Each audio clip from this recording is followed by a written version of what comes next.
Ooh. Awesome. Yeah. So,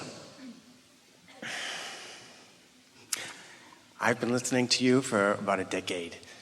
And one of the things I keep thinking as I go along, and I listen to you a lot,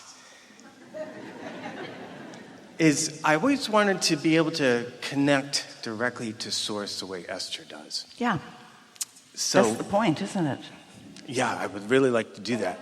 Everyone, each of you, is an extension. So after about 10 years of listening to you, I finally, like a week ago, I believed in and I recognized that what I was doing. And so my wife actually triggered the knowledge of it. She said, unconditional self-love. And all of a sudden I go, whoop.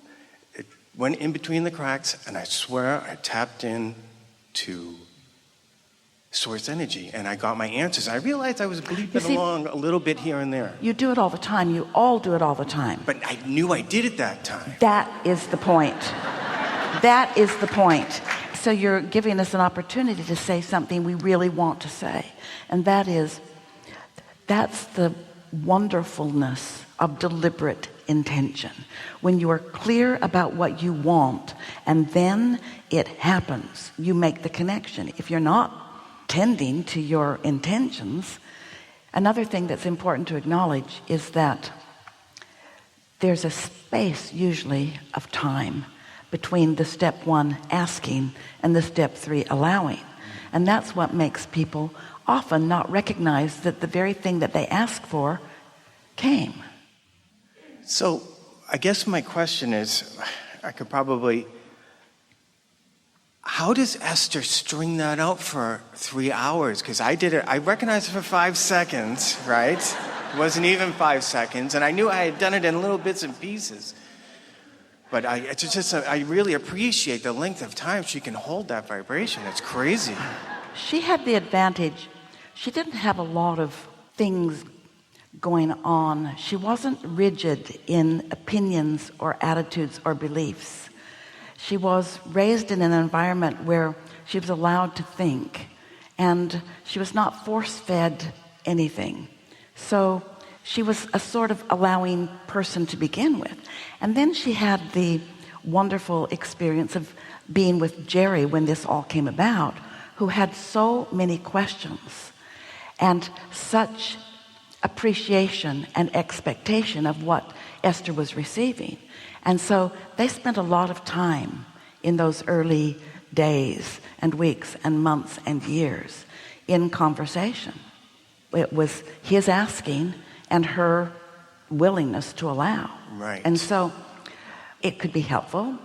You say your wife triggered something. Yeah, she's very helpful in this situation. I see her do it sometimes too, where she will bleep in for a second, and it's like my mouth just takes over and just spits things out perfectly articulate, and it's really it's only, it feels like it's hard to explain.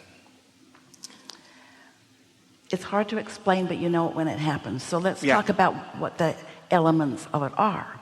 So if you have something that you want to know, it's good for us right now to acknowledge that a question, the vibration of a question and the vibration of the answer are 2 different frequencies, because the question is full of where is it, why isn't it, what is it, where the answer doesn't have any of that resistance in it.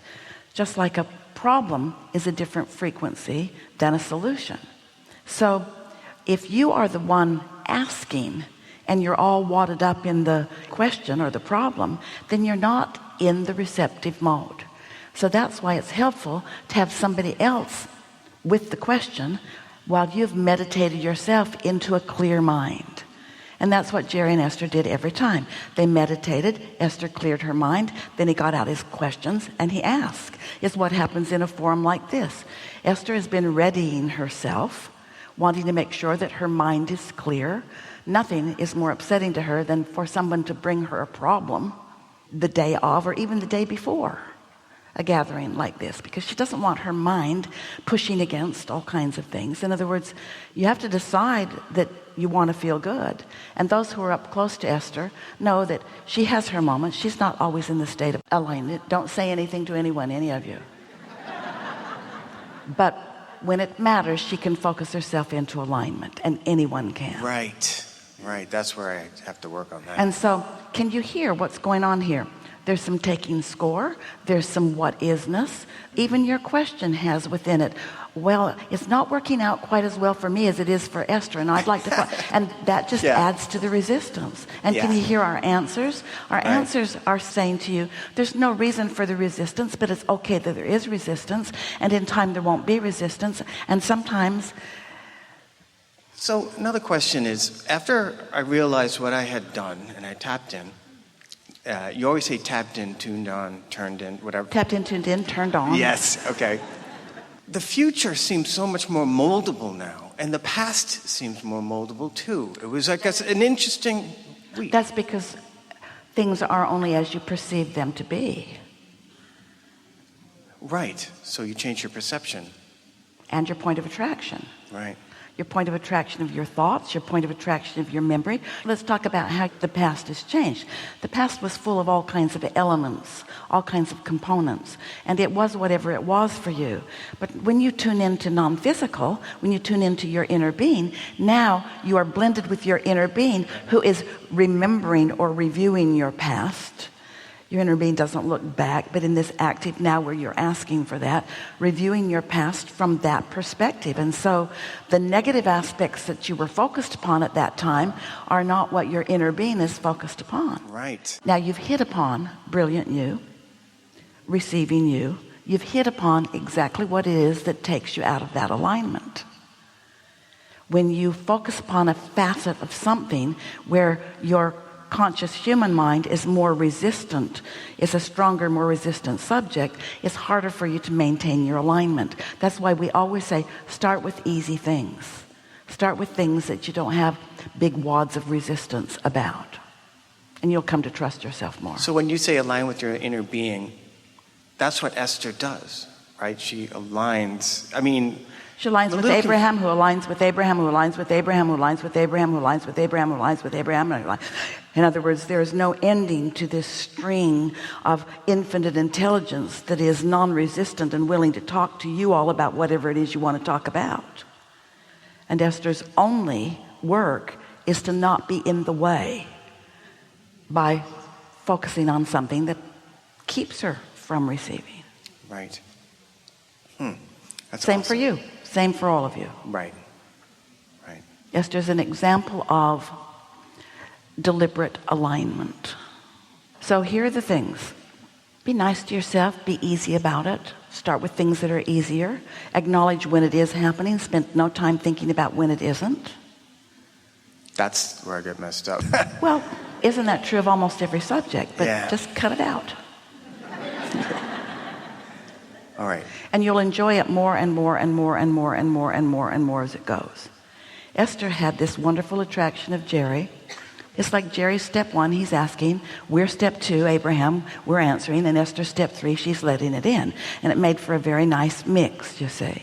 But you can do it even as you are an individual, because you can step into step 1 and then chill out, get yourself into a place of meditation and receive your answers. Okay. You know what happens? We're just going to give this to you in a really strong way, because it happens to everyone. It happens to Esther sometimes too. If you can get past preferring to be right than to feel good, you'll click into this so much faster. Because sometimes you'll have a problem and you know you're right about your perception of this problem. You know when it happened, you know who's involved, you know whose fault it is, and you know. So then when you ask for solutions, sometimes you don't let the solutions in because you'd rather be right than feel good. Yep. And so it's helpful for a little while you're really deliberate about establishing this conscious connection with your own inner being, to not care so much what anybody else thinks about it.